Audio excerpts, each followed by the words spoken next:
এই সরকারটা হচ্ছে রাষ্ট্রীয় স্বয়ংসেবক সংঘের সরকার। মোদীকে সামনে রেখে, বিজেপিকে সামনে রেখে এরা সরকার চালাচ্ছে। এরা 1925 সালে জন্মগ্রহণ করেছিল, এদের প্রতিষ্ঠা করেছিল। তারপর থেকে ব্রিটিশের কালবান করেছে। 47 সালে 15ই আগস্ট আমাদেরকে স্বাধীন হয়।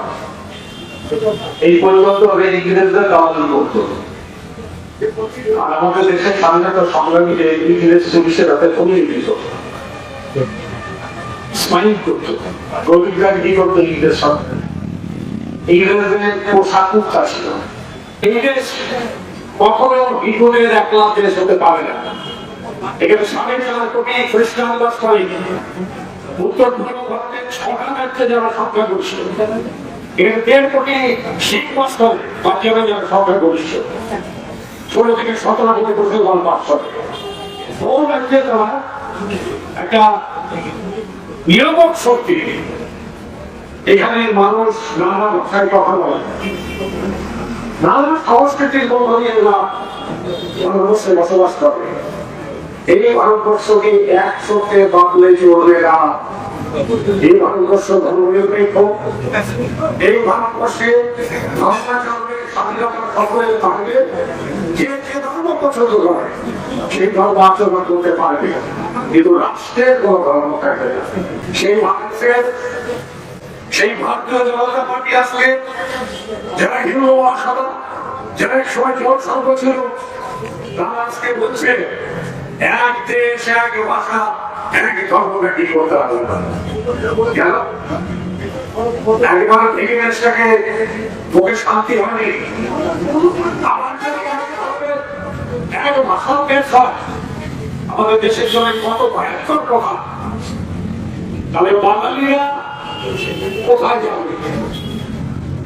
দক্ষিণ ভারতের বাঙালিরা,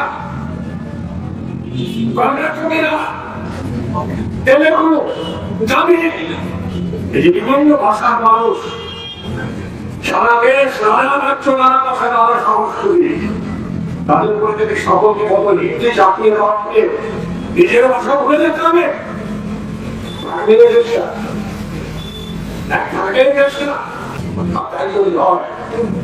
তাহলে আমার এই ভারতবর্ষ আজকে 3 খণ্ডে খণ্ডিত হয়েছে। পাকিস্তান ঐক্যবদ্ধ থাকতে পারেনি। এক ধর্মের মানুষ হয়েও সেখানে বিভক্ত হয়ে দুটো দেশের জন্ম হয়েছে, বাংলাদেশ গঠন রাষ্ট্র হয়েছে। আর আজকে এই মোদীর এই স্লোগান যদি কার্যকরী হয়, তাহলে আমাদের দেশ কত ভাগে, কত টুকরোতে বিভক্ত হয়ে খণ্ড খণ্ড হয়ে যাবে।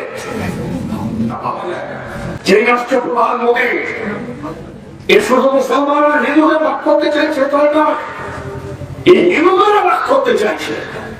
কেউ ব্রাহ্মণ, জাত, পাত, আজকে দরিদ্রের উপরে, আদিবাসীদের উপরে, বিভিন্ন দেশ জুড়ে যে অত্যাচার বানিয়ে দিয়েছে না, যে লড়াই লাগিয়ে দিচ্ছে না। আপনারা মনে করে ঘটনা শুনেছেন, মহিলাদের উল্লঙ্ঘ করে প্রকাশ্যে ধর্ষণ করে গুলি করে মেরা হচ্ছে। এই মণিপুরের দল বানিয়ে রাজ্য সরকারের ক্ষমতা আসীন আছে বিজেপি, কেন্দ্রে আছে বিজেপি। সেই গন্ডগোল 1 বছর ধরে চলেছে চলেছে চলেছে। একদিনও প্রধানমন্ত্রী সেখানে যেতে পারেননি, একদিনও বলতে পারেননি যে কুকি হল আর মন্ত্রী হল তোমরা মণিপুরে এই মাটিটা তোমাদের প্রবর্তন থাকতে হবে। তার গোড়া থেকে ঈশ্বর বেরোবে।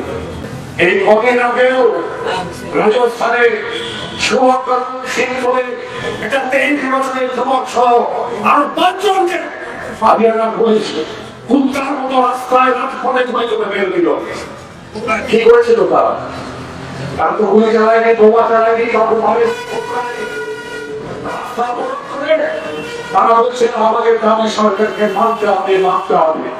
গণতান্ত্রিক দেশে বসবাসকারী মানুষ আমাদের সংবিধান প্রবর্তনে আমাদের অধিকার, আমার কথা বলার অধিকার, আমার দাবি সরকারকে জানাবার যে অধিকার, বিদ্রোহ করার যে অধিকার, স্বাধীনতা চাওয়ার যে অধিকার, সে অধিকার আমাদের দেশে মোদী এনে দেবেন। সংবিধান থেকে সেই অধিকার দিয়েছে।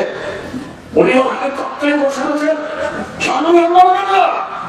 দেশের প্রধানমন্ত্রী সংবিধান অবমাননা করে, সংবিধান মানতে অস্বীকার করে, তাহলে তার এক দিনও নৈতিক অধিকার থাকে না দিল্লির গদিতে বসে থাকা। 33% সমর্থন নিয়ে আপনি 7% কাউরে ছড়িয়ে হচ্ছেন। গণতন্ত্রে মানুষ দেশে এই অব্যবস্থাকে সহ্য করবে না, বরদাস্ত করবে না। আমাদের রাজ্যে আজকে ব্রিগেডের একটি জনগর্জন হচ্ছে। কিসের গর্জন? আপনারা তো চোরের একটা দল। আজকে মানুষ আমাদের বক্তৃতার অপেক্ষা রাখে না। ঘটনা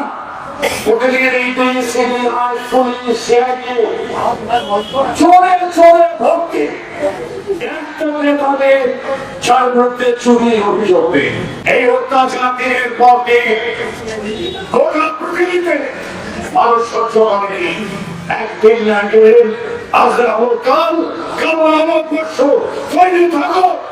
মানুষের রোষের মুখে পড়বেন, ধনিষ্ঠ হয়ে যাবে, হয়ে যাবে, ক্ষমতায় থাকতে পারবে না। কিন্তু এই ধনিষ্ঠ হয়ে যাবে এই কথা বলে যদি আমরা থাকতে থাকি, আমাদের বিশ্রাম নেই, আমরা যদি অপেক্ষা করি, তাহলে ইতিহাস আমাদের ক্ষমা করবে না। আমাদের মানুষের কাছে যেতে হবে, আমাদের তো কে আছে সংশোধন করতে হবে, মানুষের মনের কথা জানাতে হবে, মানুষের পাশে দাঁড়াতে হবে।